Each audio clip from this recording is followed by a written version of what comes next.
Thank you, Anna. Matthew chapter 25, verses 14 through 30. For it will be like a man going on a journey, who called his servants and entrusted to them his property. To one he gave 5 talents, to another 2, to another 1, to each according to his ability. Then he went away. He who had received the 5 talents went at once and traded with them, and he made 5 talents more. So also he who had the 2 talents made 2 talents more. But he who had received the 1 talent went and dug in the ground and hid his master's money. Now after a long time the master of those servants came and settled accounts with them. And he who had received the 5 talents came forward, bringing 5 talents more, saying, Master, you delivered to me 5 talents. Here, I have made 5 talents more. His master said to him, Well done, good and faithful servant. You have been faithful over a little, I will set you over much. Enter into the joy of your master. And he also, who had the 2 talents, came forward, saying, Master, you delivered to me 2 talents. Here, I have made 2 talents more. His master said to him, Well done, good and faithful servant. You have been faithful over a little, I will set you over much.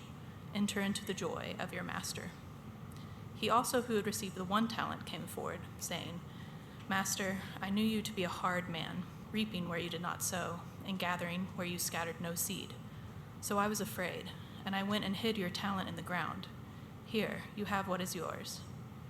But his master answered him, You wicked and slothful servant. You knew that I reap where I have not sown and gather where I scattered no seed. Then you ought to have invested my money with the bankers, and at my coming I should have received what was my own with interest. So take the talent from him and give it to him who has the 10 talents. For to everyone who has will more be given, and he will have in abundance. But from the one who has not, even what he has will be taken away. And cast the worthless servant into the outer darkness. In that place there will be weeping and gnashing of teeth. This is the word of the Lord.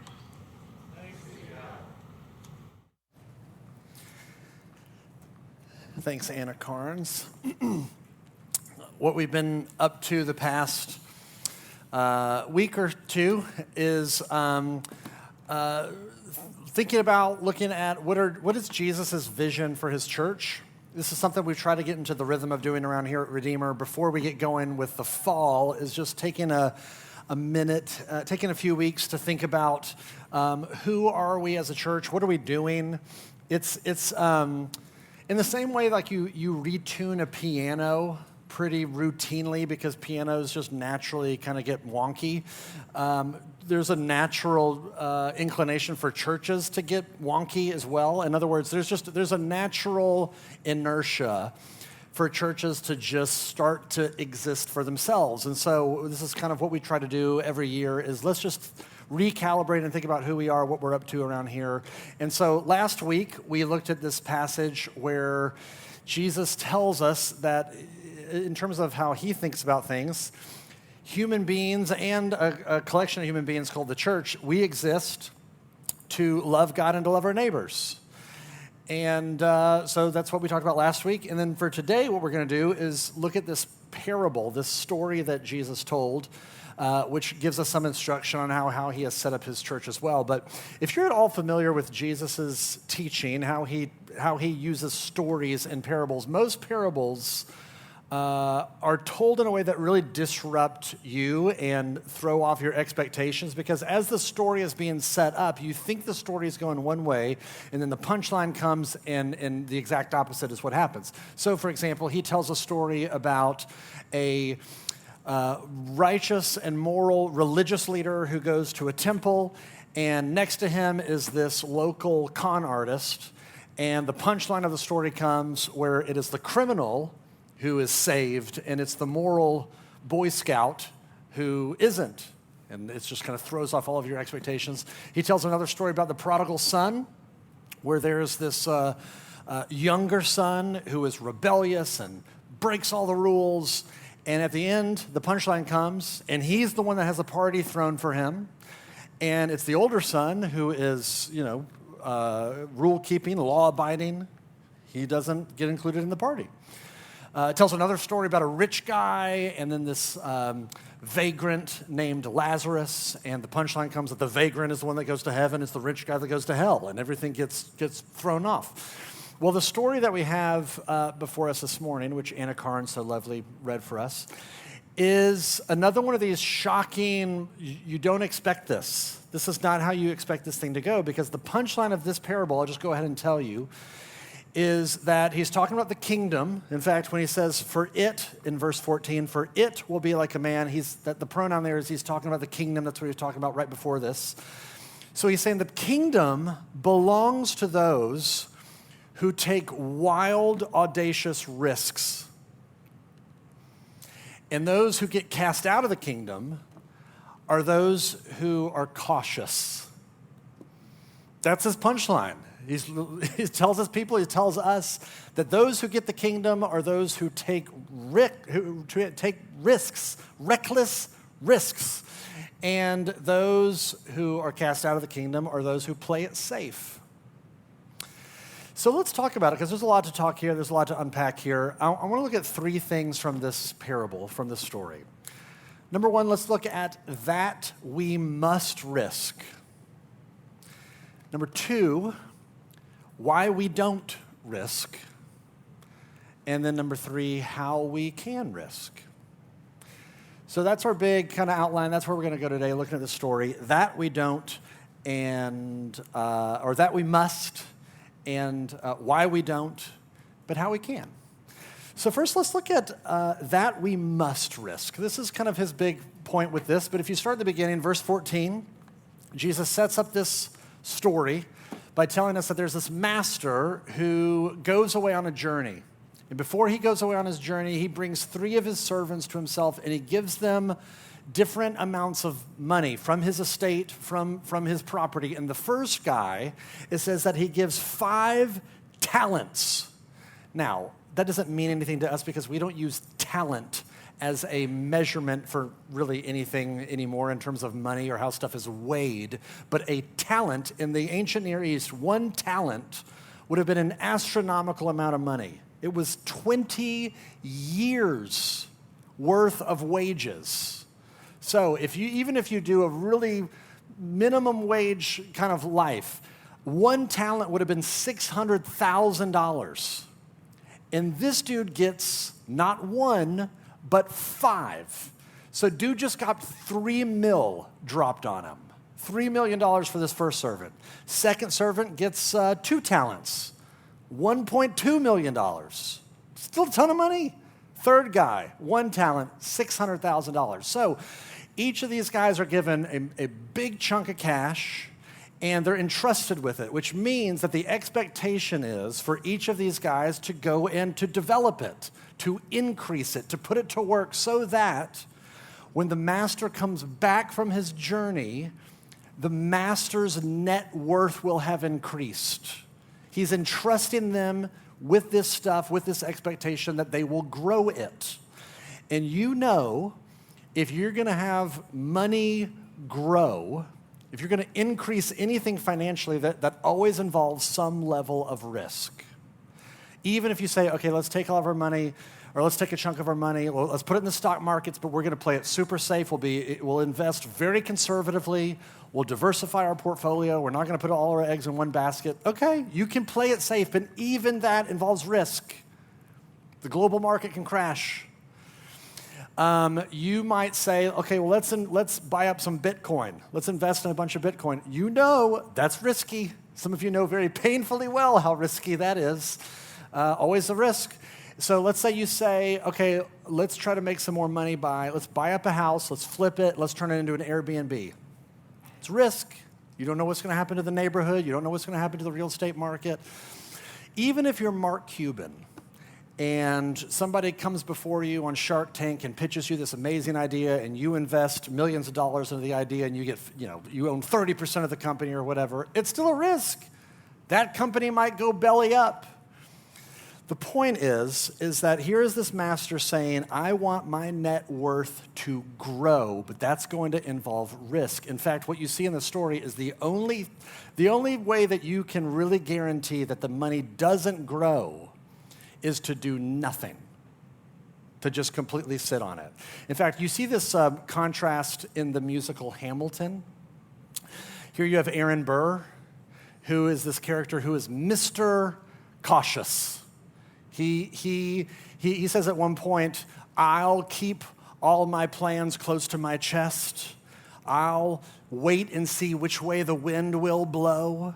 And so that's his whole approach to life is I am going to play it safe. I'm going to hold back my opinion. I'm going to feel out the room. And when I can tell that it is finally safe for me to let people know what I think about things and minimize any damage, that's when I'll do it. But otherwise, I'm going to wait for it. Plays it super safe, super cautious. And of course, his counterpart, Alexander Hamilton, is the exact opposite. He's always telling everybody what he thinks. He's always risking. He's always getting engaged. In fact, at one point, he confronts Aaron Burr. I put this in your bulletin. But here's what he says. He says this to Burr, when you got skin in the game, you stay in the game.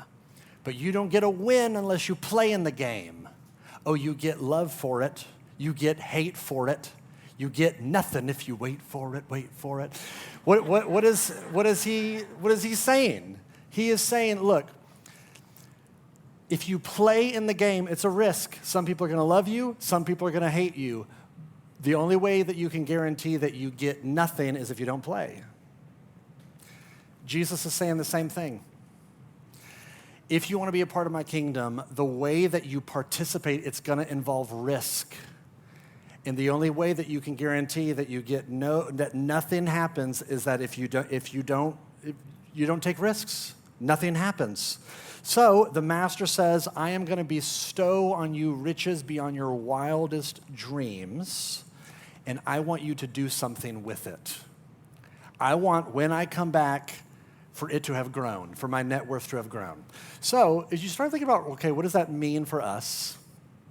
What does that look like in our lives? I don't presume everyone in this room claims to be a Christian and would say, yeah, I have been bestowed this the infinite riches of God's grace and mercy by bringing me into his kingdom. We don't assume everybody is on the same page here. But if that's you, what does that look like for you? To say, okay, I have been given this enormous gift. What do I do with it? How do I risk? What does risk look like? For you, maybe it looks like this. Maybe it looks like sharing the gospel with someone else. Telling another human being actually what you believe about things. Is that risky? Absolutely.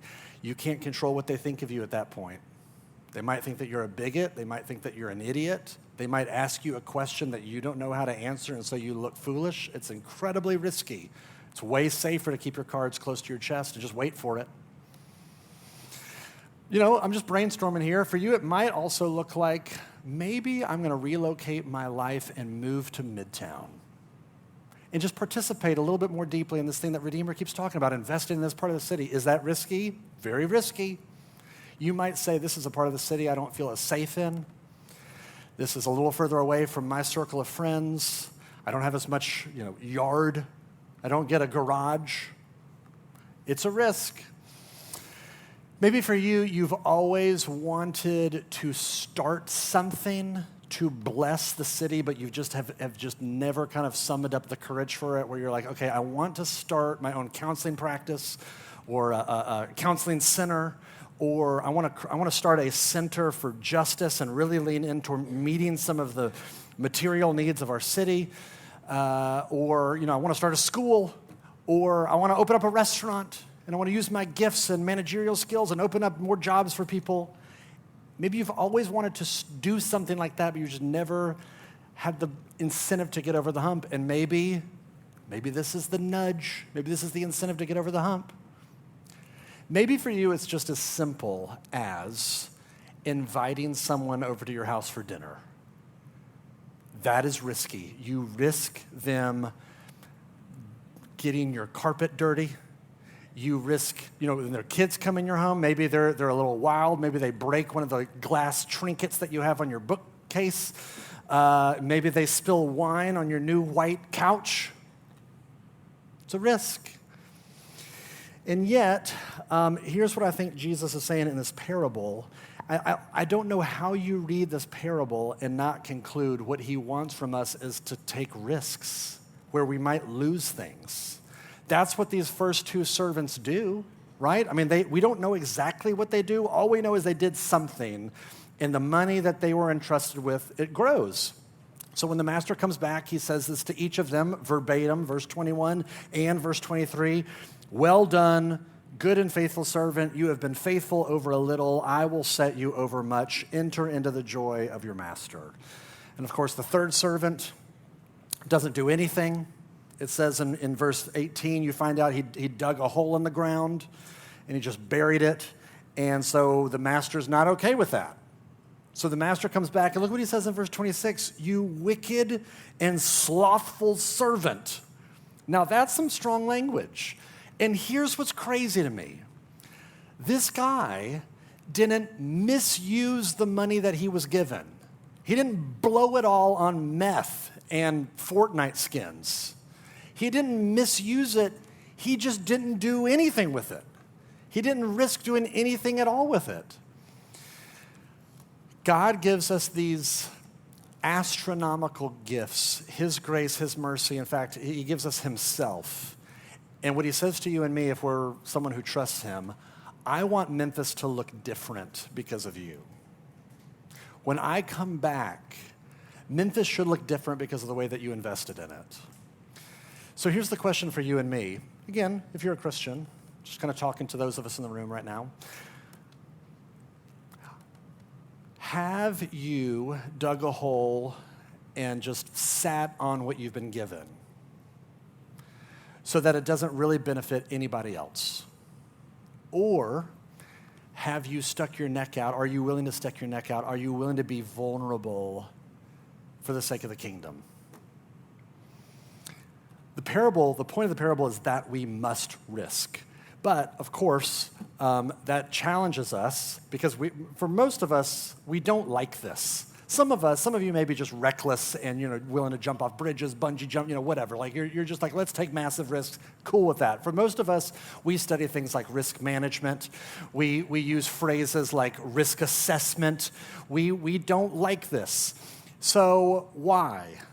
Well, the parable answers that. The parable gives us a reason why we don't risk. So let's look at that second. And you may say, well, this is obvious. The reason why people don't risk is because of fear. We're afraid. That's why we don't take risks, because we're afraid. It's kind of like, when's the last time you saw pictures of people going to the grocery store in the early days of COVID? I mean, they're just hilarious. I don't know if you've seen like compilations of these things, but this is before masks were readily available. This was early 2020. We didn't know what in the world was going on in the world. And so people were going to the grocery store in full body scuba outfits, bringing their snorkeling gear. I saw one picture of somebody who took a glass lid from a pot on the stove and put it on their face and then put their hoodie around it and then tightened the hoodie, and that was their I mean, we didn't know what was going on. We didn't know what we're doing, but why were we doing this?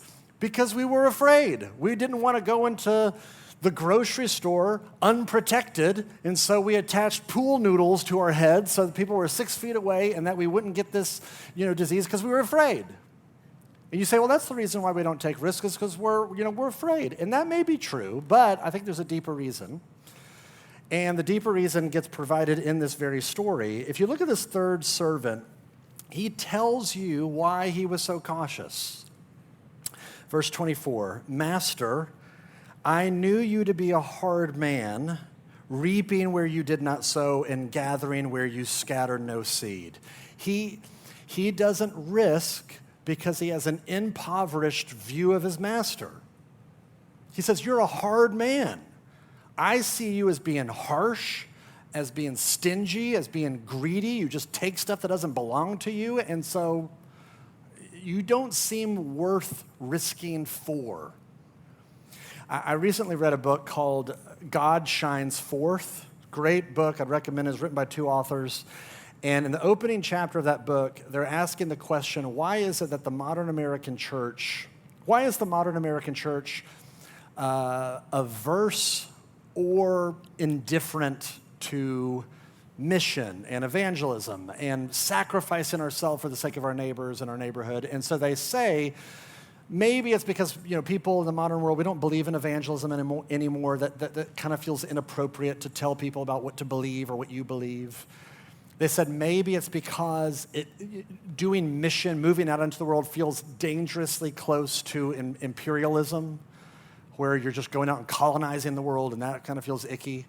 They said maybe it's because of insecurity, because we just don't know what to do. We don't feel qualified to do these things that Jesus asks us to do, so we just don't do it. And they say, we don't think it's any of those things. We think the reason why the modern American church doesn't care about doing this kind of stuff anymore is because it feels like we're a PR company and we've been assigned a really difficult client. They're basically saying we don't think God is beautiful. And for many of us, if we're honest, deep down, that's true. It feels like sometimes God is demanding. He's always asking and asking and asking. He's never satisfied, always making you feel disappointed that you're not doing enough. Go do some more stuff. And then he becomes like a hungry toddler that just throws a temper tantrum. If he doesn't get his way, he just inflicts pain and misery on you to prove his point. And you're like, it feels like I'm supposed to represent this kind of a God to the world. I'm embarrassed by this kind of a God. So we don't share, we don't give, we don't participate because we've been assigned a really difficult client, and so we're more embarrassed of him than not. And yet the point of this parable, some of the details in the story, is Jesus showing you how delusional this third servant is about his master, and therefore how delusional we are, because this master could not be the exact opposite of someone who is stingy, harsh, mean, greedy. 3 quick things. Look at this first. The master himself is not cautious. He's incredibly risky. He takes upwards of almost $5 million of his estate, gives it to these 3 knuckleheads, and doesn't micromanage them. He doesn't lean over their shoulders, making sure they're doing all the right things, making all the right moves. He just says, hey, here's $3 million. I'll see you in a bit. Do something with it. This is incredibly risky. Second, you see that this master is over-the-top generous. I mean, you find out at the end of the story that they not only get to keep what they were originally given, they get to keep what they made off of the money. You see that in verse 29. He says, for to everyone who has will more be given, and he will have an abundance. This is an excessively gratuitous, generous person. Third, you see that the master is happy. Did you catch that little detail in verse 21 and 23? He says, enter into the joy of your master. This is not a smug, miserly, miserable Ebenezer Scrooge. He is magnanimous. He is full. He's overflowing with joy and happiness. He wants other people to participate in it. If your view of God is that he is a small-minded, hollowed-out, shrunken, needy, demanding black hole that is always asking you to do stuff for him, you'll never risk anything. Who in the world would want to worship or represent or risk that kind of God?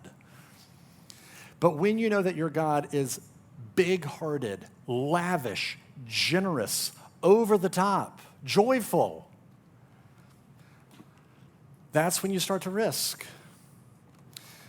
So let's look at this last thing. Okay, well, how can we become people who risk? Because the reality is having the right view of who God is not enough. It's one thing to have a false view of God. It's another thing to have a right view of God, but it goes deeper than that, because we don't just need right knowledge about God. We need to know God personally. How can we do that? Again, here we are, third point. How can we become people like who risk like this? Here's how. Compare these 3 servants to Jesus himself, because it's really fascinating. The first 2 servants are faithful. They risk. They stick their necks out, and they say to their master, what you have given me is yours. I'm going to put my neck on the line and make it grow for your sake. And they do, and they get rewarded with this benediction. Well done, good and faithful servant. And then the third servant comes along. He does nothing. He's the worst. And then, of course, he gets this big condemnation. And in fact, you find out in verse 30, he gets cast out into utter darkness. It's this imagery of judgment, condemnation. So you see the setup. And then you look at Jesus' own life.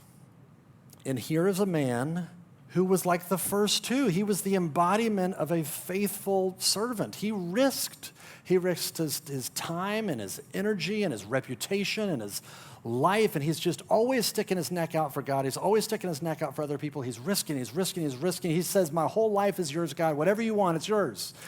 And he gets to the end of his life, and he doesn't get a benediction. He doesn't get, well done, good and faithful servant. He gets a cross. In fact, when he's on the cross, it says in the Gospels that for 3 hours it was utter darkness. He is being cast out into darkness. He's getting what the third servant deserved, even though he's living like the first two servants. How does that make any sense? Jesus, who is the faithful one, is living the life that we should have lived. He's dying the death that we deserve to die. And he is experiencing total and utter separation from God in our place. He's being separated from God so that you and I never would. He's the faithful one and is receiving condemnation so that we who are the faithless ones could receive the blessing. And when you have God the Father, when you have God as yours because of what Jesus has done, listen to some of the things that God has said in his word about this relationship. He says, nothing can separate you from the love that God has for you in Christ Jesus. That's an amazing sentence. Nothing. It's that strong. It's that fixed. He says that he will never leave us or forsake us. Never. He says in John 10, no one can pluck you from my hand. No one has the strength to take you from me. That's how committed he is to you. Now think about this. If you were financially destitute, and literally did not know where your next meal is going to come from. And let's say somebody gives you a $5 bill and you somehow misplace it and you lose it. You lose $5, that is the end of the world. That is disaster. But let's say that you have a net worth of $50 billion and you lose a $5 bill. Who cares? You don't even think about it. It's a drop in the bucket. If you are a Christian, you are infinitely rich because God is yours. God is yours, and you can never lose him, and he can never lose you. You are infinitely rich. That means if you risk your reputation and you lose it, it's a drop in the bucket. You risk your time, you risk your money, you risk your energy, and you lose it. It's a drop in the bucket. In fact, even if you risk your very life, and let's say, heaven forbid, you get murdered for your faith in Jesus, even losing your very life, it does not touch your deepest and your truest asset. It doesn't rob you of your true wealth. But here's the thing, if your reputation is your true wealth, you will never risk it. You'll never risk it. It's too important to you. If your money is your true asset, your true wealth, you will never risk it. You'll hoard it. When God becomes everything to you because of what you have seen in Jesus, that's what gives you the freedom to start to risk, because it's all, even if you lose it, it's a drop in the bucket. I'll end with this final thought after I close this thing. I have a friend of mine that I heard recently tell this story about a friend of his. So the story is a friend of a friend. And the friend of a friend is a guy named Tim. Tim owns a cat named Kodak. And Tim does not particularly like Kodak because he's a rational man, and all rational people should hate cats. But that's neither here nor there. But he doesn't like his cat. But he's married, and he wants to stay married, and he has children, and he wants to stay a father, so he tolerates this cat being in their home. So he got a cat named Kodak, and one day his wife calls him frantic, freaking out. She said, we're on the way to the ER. Kodak just got ran over by a car. I think he's dying. He's severely hurt. The kids are screaming. I'm crying. Meet us at the vet. Oh my goodness. Okay, I'll meet you there. I'm on the way. And she says, I need to know what you're thinking. He says, what do you mean? He says, okay, if we get there and we go through all this and they say, here's what's going to cost to save this cat, I need to know right now what you're going to say, because I don't want to go through all this and then we not pay and then we're just in that space. So I need to know what you're thinking. He says, what's it going to cost? I don't know what it's going to cost. She says, I don't know either. So they agreed, okay, let's just figure it out when we get there. And she said, oh, hold on, before you hang up, I need you to swing by the house. We left in such a hurry. We were frantic. I think I left the doors open, the lights on. I think the oven's on. Like, we just go to the house and straighten up before you meet us there. He said, sure. I'll swing by the house and I'll meet you at the vet. So he goes home. He says when he walks in the door, there's a blood trail through his home. And he sees and he follows this blood trail as it goes up their steps and up to his daughter's room. And it goes through her room and it goes up onto her bed. There's just a pool of blood on her bed. And he sees the trail. It gets down and it goes down the hallway and it goes into their bedroom and then it pools on in his bed. And rather than being angry like I would have been and upset about all of this, he's has a much different reaction. He begins to realize this cat is dying. And as the cat is dying, what it's thinking about is us. And it wants to be with us. And so he calls up his wife and he says, whatever it costs, pay for it. I don't really know how the story ends. Somebody came up afterward and asked me at the first service, did Kodak live? And I was like, I don't know. I'll find out, though. I'll let you know next week. We'll figure out what happens to Kodak. I'm assuming yes, because he told the story, but who knows? Let's just say for our purposes this morning, yes. But he says, whatever the costs, pay it. I tell you that story because as Jesus is dying and bleeding out on the cross, he is thinking about you. And he's bleeding out on the cross, and the reason why he's bleeding out on the cross is because he's doing this so that he can be with you, and so that you can be with him, and that you can be with his Father, and his Father can be with you forever. When you see the lengths that he was willing to go for you, that's what begins to open up this thing in your heart that says, okay, well then whatever it costs, it's worth it. For you. Not because I'm trying to pay you back. I can never in a million lifetimes ever pay you back. But because I have been loved with a love that is so staggering, that is so generous, I can risk my reputation. I can risk my money. I can risk my time. I can risk my safety. Whatever it takes, whatever it costs for you. And then here's the glory of the gospel, is that in the end, you actually lose nothing.